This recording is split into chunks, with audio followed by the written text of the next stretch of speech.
நட்சத்திரக்காரங்களுக்கு இந்த காலகட்டம் பார்த்தீங்கன்னு வச்சிங்களேன், மிகுந்த ஒரு நன்மையை கொடுக்கக்கூடிய காலகட்டம். ஏன்னா இவங்களுக்கு என்னென்னாக்கா புதிய ஒரு இஷ்ட தெய்வ வழிபாடு என்பது கிடையாது. புதுசாக சிவாலயங்களுக்கெல்லாம் போய் வழிபாடு செய்யக்கூடிய வாய்ப்பு இருக்கும். ஏன்னா மூலம் வந்து பார்த்திங்கன்னா ஆஞ்சநேயர் பிறந்த நட்சத்திரம் சொல்லுவாங்க. ஸோ இந்த நட்சத்திரத்தில் இருக்கிறவங்க பார்த்திங்கன்னா எப்போதும் வந்து ரொம்ப தன்னை ஆக்டிவாகவும் சுறுசுறுப்பாக வச்சுருக்கக்கூடிய நட்சத்திரம், எப்போதும் ஒரு பரபரப்பாகவே இருப்பாங்க. அதே போல் என்னென்னாக்கா ஆன்மீக சூட்சமங்களை நன்கு உணரக்கூடிய வாய்ப்புகள் எல்லாமே இவங்களுக்கு இருக்குது. இவங்க எப்போதும் பார்த்திங்கன்னா இந்த குரு பக்தி வந்து கண்டிப்பாக இருக்கும். மூல நட்சத்திரக்காரங்க பார்த்தீங்கன்னா யாராவது ஒருத்தவங்க குருவாக ஏற்றுக்கிறான்னு அவ்வளோ சீக்கிரத்தில் அவங்கள வந்து விட்டு விலக மாட்டாங்க. அதுக்காக நிறைய டெடிக்கேஷன் நிறைய பண்ணுவாங்க. ஸோ இந்த காலகட்டம் பார்த்தீங்கன்னு வச்சுக்க மிகுந்த ஏற்றம் தரக்கூடிய காலகட்டமாக இருக்குது. குறிப்பாக என்னென்னாக்கா அதான் சொல்ல மலை உச்சியில் இருக்கக்கூடிய சிவாலயங்களை வழிபாடு செய்வது, சித்தர்கள் சமாதிகளை வழிபாடு செய்வது இந்த காலகட்டத்தில் கண்டிப்பாக ஏற்படும். அதுக்கான வாய்ப்புகள் எல்லாமே உருவாகி இருக்கும், இல்லைனாலும் உருவாகும். ஸோ முடிஞ்சால் மூல நட்சத்திரக்காரன் நீங்கள் சித்தர் சமாதிகளை பண்ணி பாருங்கள். உங்கள் வாழ்க்கையில் நீங்கள் எதிர்பார்த்த பாக்கியம், வாழ்க்கையில் வெற்றி, வேலையில் முன்னேற்றம் இது எல்லாமே கிடைக்கும். செஞ்சு பாருங்கள், வாழ்க்கை சிறப்பாக இருக்கும். நன்றி, வணக்கம். அனைவருக்கும் வணக்கம். நான் உங்கள் மோசஸ், உளவியல் ஜோதிடர், வாஸ்து கன்சல்டன்ட், சென்னையிலேருந்து. என் உயிரான ஈசனை முன்னிறுத்தி எவனார்களாலே அவன் தான் வணங்கி இந்த ஆவணி மாத பலன் இதை நம்ம பார்க்க போகிறோம். ஏன்னா இந்த ஆவணி மாதம் பார்த்தீங்கன்னு வச்சுக்கிங்களேன், காலபுருஷ தத்துவத்துக்கு 5ஆம் அதிபதியான சூரிய பகவான் தன் வீட்டிலேயே ஆட்சி பெறுவார்.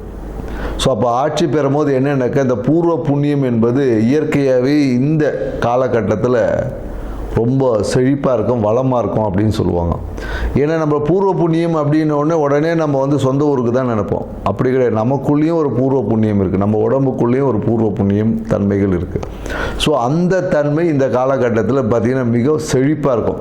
அதனால தான் பெரும்பாலும் பார்த்திங்கன்னா இந்த காலகட்டத்தில் நிறைய சுப நிகழ்வு பண்ணுவாங்க. திருமணம் பண்ணுவாங்க, நிறைய பார்த்திங்கன்னா ஆடி மாதம் முன்னாடி எல்லா திருவிழாக்களாக அப்படியே இருக்கும்.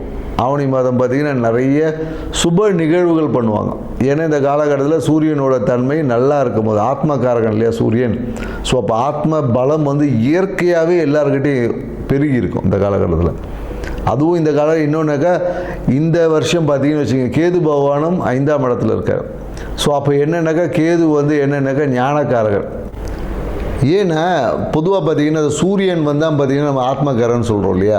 ஏன்னா இந்த ஆத்மகாரகன் எந்த ராசியில் வலுவாக இருக்கோ இல்லை பலமாக இருக்கோ அந்த அந்த ஜாதகர் பார்த்திங்கன்னா மிகுந்த உச்சத்தில் இருப்பார். ஏன்னா பார்த்திங்கன்னு வச்சுக்கலாம், ஏன்னா ஆத்ம பலம் தான் தேவை. அதுக்காக தான் ஆன்மீகத்தை நம்ம நாடுறோமே. ஏன்னா இன்றைக்கி நிறைய பேர் ஆன்மீகத்தை எதுக்கு போகிறோன்னே தெரில. நம்மளோட ஆத்ம பலத்தை அதிகரிக்கிறதுக்கு தான் நம்ம இன்றைக்கி ஆன்மீகம் இந்த பரிகாரம்லாம் செய்கிறோம் இல்லையா. இது எல்லாமே உங்களோட ஆத்ம பலத்தை இன்க்ரீஸ். அப்படி இருக்கக்கூடிய சூரிய பகவான் இந்த ஆவணி மாதத்தில் அவர் சொந்த வீட்டில் இருந்து அப்படியே ஒரு ஆட்சி பண்ணும் போது எப்படி இருக்குன்னு பாருங்கள். அதனால தான் இந்த காலகட்டம் நிறைய சுப நடக்கும் போது அது எல்லாமே வெற்றி, காரிய சித்தி, நிறைய பேர் இடம் வாங்குவாங்க. அதனால தான் பார்த்தீங்கன்னா இந்த காலத்தில் இன்னொரு விஷயம் இருக்குது. ஆவணி மாதத்தில் பார்த்திங்கன்னா விநாயகர் சதுர்த்தி. இந்த காலத்துலேருந்து அந்த விழா கோலங்கள் எல்லாமே தொடங்கும். அது வரையும் பார்த்திங்கன்னா ஒரு இந்த மந்தமாக போயிட்டு இருந்தது. இது பார்த்திங்கன்னா விநாயகர் சதுர்த்தி, அதுக்கப்புறம் பார்த்திங்கன்னா ஆயுத பூஜை, அப்புறம் தீபாவளி, அப்படியே பார்த்திங்கன்னா விழாக்களாக அப்படியே வரும். இனிமேல் ஒவ்வொரு மாதமும் பார்த்திங்கன்னா விழாக்கள், இந்த புரட்டாசி மாதத்தை தவிர்த்து. ஏன்னா ஆத்மகாரகன் எந்த ஜாதகத்தில் நல்ல வலுவாக ஸ்ட்ராங்காக இருக்கோ அவங்க தான் உச்சம். ஏன்னா சூரியன் தான் பார்த்திங்கன்னா நம்ம பெரும்பாலும் அந்த அரசியலுக்கு சொல்லுவோம், மருத்துவக்காரகனும் சூரியன் தான். ஸோ அதனால தான் எந்த ஒரு ஜாதகத்தில் சூரியன் வலுவாக இருக்கோ அவங்க நல்ல ஒரு ஃபேமஸ் டாக்டர் ஆவாங்க. அது 2ஆம் அதிபதியோட இல்லை 10ஓட தொடர்பு வரும்போது பார்த்திங்கன்னா மருத்துவத்தில் சூப்பராக இருப்பாங்க. அதே போல் சூரியன் வலுவாக இருக்கிறவங்க பார்த்திங்கன்னா தொட்டாவே குணமாகக்கூடிய கைராசி டாக்டர்லாம் சொல்லுவோம் இல்லையா. அவர் படித்து கூட இருக்க மாட்டார், சும்மா R&D படிச்சிருப்பார், இல்லைன்னா அந்த ஒரு கம்பவுண்டராக கூட இருந்திருப்பார். அவர் பார்த்திங்கன்னா சும்மா ஏதோ ஒரு விஷயம் சொல்லுவார், நடந்துடும். கைராசி டாக்டர் அப்படின்னு சொல்லக்கூடிய எல்லாருமே பார்த்திங்கன்னா இந்த சூரியன் வலுவாக இருக்குந்தான் கைராசி டாக்டர். ஏன்னா ஆத்மத்தை பலமாக வச்சுருக்க எல்லாமே பார்த்திங்கன்னா குணமாக்கக்கூடிய ஆற்றல் அவங்ககிட்ட இயற்கையாகவே நிறைய இருக்கும். சூரியன் வலுவாக இருக்கிற நிறைய பரிகாரம் பண்ணான்னு வச்சிங்களேன், சூப்பராக சக்ஸஸ் ஆகிடும். பெரிய பரிகாரம் சின்னதாக சொன்னாவே பெரிய விஷயங்கள் கூட குணமாக்கக்கூடிய ஆற்றல். அப்படி இருக்கக்கூடிய சூரிய பகவான் இருக்கக்கூடிய இந்த ஆவணி மாதத்தில் பார்த்திங்கன்னா மிகுந்த நற்பலன்களை கொடுக்கும். ஆன்மீக நாட்டம் அதிகமாகவும், குறிப்பாக என்னென்னாக்கா இந்த கேது கூட இருக்கிறதுனால நிறைய என்னென்னா அந்த குழந்தை பேருக்கான விஷயங்கள், குழந்தை பேர் இன்மை, இந்த மாதிரியான விஷயங்கள் எல்லாமே ஒரு மாற்றத்தை கொடுக்கக்கூடிய விஷயமா இருக்கும். அந்த விரக்தி தன்மை, எனக்கு கேது எப்போதும் பார்த்திங்கன்னா ஒரு விரக்தி கொடுப்பார். ஏன் அது விரக்தி கொடுப்பார்னா, அனுபவம் கிடைச்சாதான் அறிவு வளரும், ஞானம் கிடைக்கும், சும்மா வராது இல்லையா? ஸோ அதனால் அந்த கேது பகவான் வந்து நமக்கு ஞானத்தை கொடுப்பதற்காக சில படிப்பினையை கொடுப்பார். அதை தான் நம்ம இங்கே விரக்தி, எனக்கு அது நடக்கலை அப்படி இப்படின்னு நம்ம சொல்லிட்டு கிடப்போம். ஸோ இந்த தன்மைகள் உள்ள இந்த ஆவணி மாதத்தில் ஒவ்வொரு ராசிக்கும் என்ன மாதிரியான பலன்கள் கொடுக்க போகுது அப்படின்றத இந்த வீடியோவில் பார்க்க போகிறோம். வாங்க வீடியோக்குள்ளே போகலாம். தனுசு ராசி. தனுசு ராசி பார்த்தீங்கன்னு வச்சிங்கன்னா, எப்போதும் சொல்லுவோம் தனுசு ராசியை நம்ம என்ன சொல்லுவோம், பாக்கியங்கள் நிறைந்த ராசி, இல்லை பாக்கியத்தை கொடுக்கக்கூடிய ராசி, இல்லை பாக்கியத்தை அனுபவிக்கக்கூடிய ராசின்னு தான் சொல்லுவோம். ஏன்னா இது காலபுருஷ தத்துவத்துக்கு 9ஆம் இடம், ராசி அதிபதியை பார்த்தீங்கன்னா குரு பகவான். ஸோ அப்போ இவங்களுக்கு பார்த்தீங்கன்னா எப்படி இருக்குன்னா, வாழ்க்கை எப்போதும் ஆன்மீகத்தோடு கலந்து வாழ்க்கை சிறப்பாக இருக்கும், இல்லைன்னா சிறப்பாக்கிப்பாங்க. எந்த வீட்டில் தனுசு ராசிக்காரங்க இருக்காங்களோ அந்த நபர் மூலியமாகவே அந்த குடும்பம் வந்து அனைத்து பாக்கியங்களையும் பெறும். இது வந்து நான் சொல்கிறதில்லை, இது இயற்கையோட விதி. நீங்கள் வேணால் பாருங்கள், தனுசு ராசிக்காரங்க ஒரு குடும்பத்தில் இருந்தாங்கன்னா அந்த குடும்பம் அந்த நபர் மூலியமாகவே மேன்மை பெறும். இந்த ஆவணி மாதத்தில் ராசி அதிபதியான குரு பகவான் 7லேருந்து உங்களை பார்க்குறார். அப்போ குரு பார்வை இருக்கக்கூடிய ஒரே ராசி பார்த்திங்கன்னா தனுசு ராசி. அது ஒரு ராசி அதிபதியாக இருந்து பார்ப்பது இன்னும் மேலும் சிறப்பான பலன்.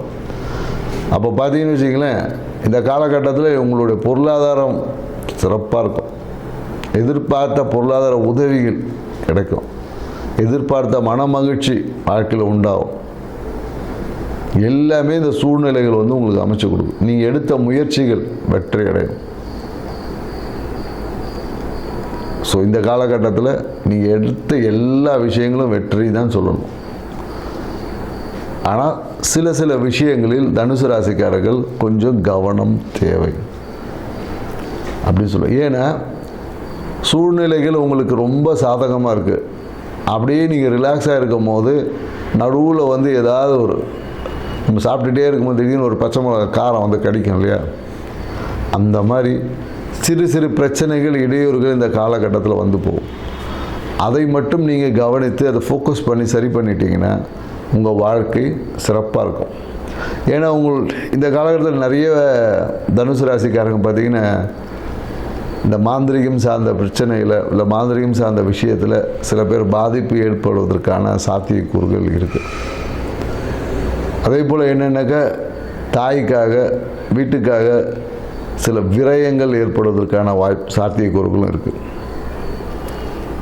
அதே போல் என்னென்னாக்கா தந்தைக்காக, தந்தையோட விஷயத்திற்காக சில கோயில்களுக்கு போகிறது, இந்த மாதிரியான விஷயங்கள் எல்லாமே இருக்குது.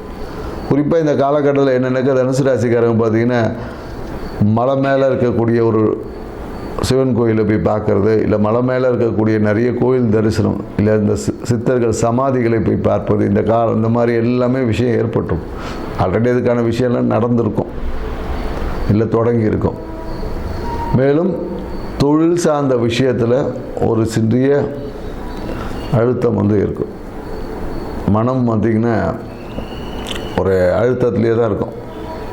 ஏன்னா எல்லாம் நல்லது நடந்தாலும் அந்த இடத்துல ஒரு பச்சை மிளகா கிடைக்கும் போது அந்த பச்சை மிளகா மட்டும்தானே நமக்கு ஞாபகத்தில் இருக்கும், நல்ல விஷயங்கள் எதுவும் இருக்காது. அதுபோல் இந்த மனம் பார்த்திங்கன்னா தேவையற்ற விஷயங்களுக்காக, தொழில் ஏதோ ஒரு விஷயம் நடந்திருக்கு அதையே போட்டு தனக்கு நடந்த நன்மைகள் எல்லாத்தையும் மறந்து அதிலேயே சிக்கிடும்.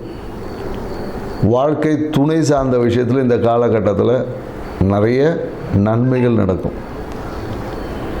குறிப்பாக கணவன்னா மனைவி, மனைவினா கணவன் மூலயமா நிறைய ஆதாயம், குறிப்பாக பொருளாதார ஆதாயங்கள் எல்லாமே இருக்கும்.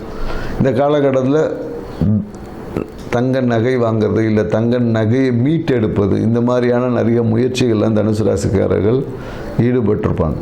ஸோ அது எல்லாமே இந்த காலகட்டத்தில் நடக்குமானா கண்டிப்பாக நடக்கும்.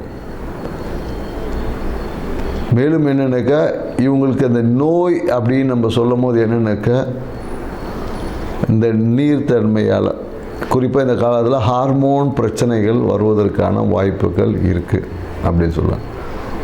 குறிப்பாக என்னென்னாக்கா அந்த கர்ப்பப்பையில் நீர் தங்கிறது, இல்லை கர்ப்பப்பையில் சிறு சிறு கட்டிகள் வர்றது, இந்த மாதிரியான உபாதைகள் எல்லாமே தனுசு ராசிக்காரர் வருவதற்கான சாத்தியக்கூறுகள் இருக்கான கண்டிப்பாக இருக்குது. அதே போல் தொழில் ரீதியான திடீர் பயணங்கள் எல்லாமே இருக்குது. வேலை செய்யக்கூடியவங்களுக்கு பார்த்திங்கன்னா மறைமுக எதிரிகள்லாம் உருவாகும். ஸோ அவங்க மூலயமா ஏதாவது ஒரு இடையூறுகள் வந்து போகும். குறிப்பாக ஏதாவது ஒரு பெண் மூலயமா இருக்கும், ஏதாவது ஒரு சிறு பிரச்சனைகள் வரும், வந்து சரியாயிடும். மேலும் என்னென்னாக்கா பிரச்சனையாக இருந்த விஷயங்கள் எல்லாமே சில பேருக்கு என்னென்னா இந்த டாக்குமெண்ட் இஷ்யூ, இந்த கோர்ட்டு கேஸ், இந்த மாதிரி இருக்கக்கூடிய விஷயங்கள் எல்லாமே இந்த ஆகஸ்ட் மாதம் கடைசிக்கு அப்புறம் செப்டம்பர் ஃபஸ்ட் வீக்கில் நினச்சிக்கணும்.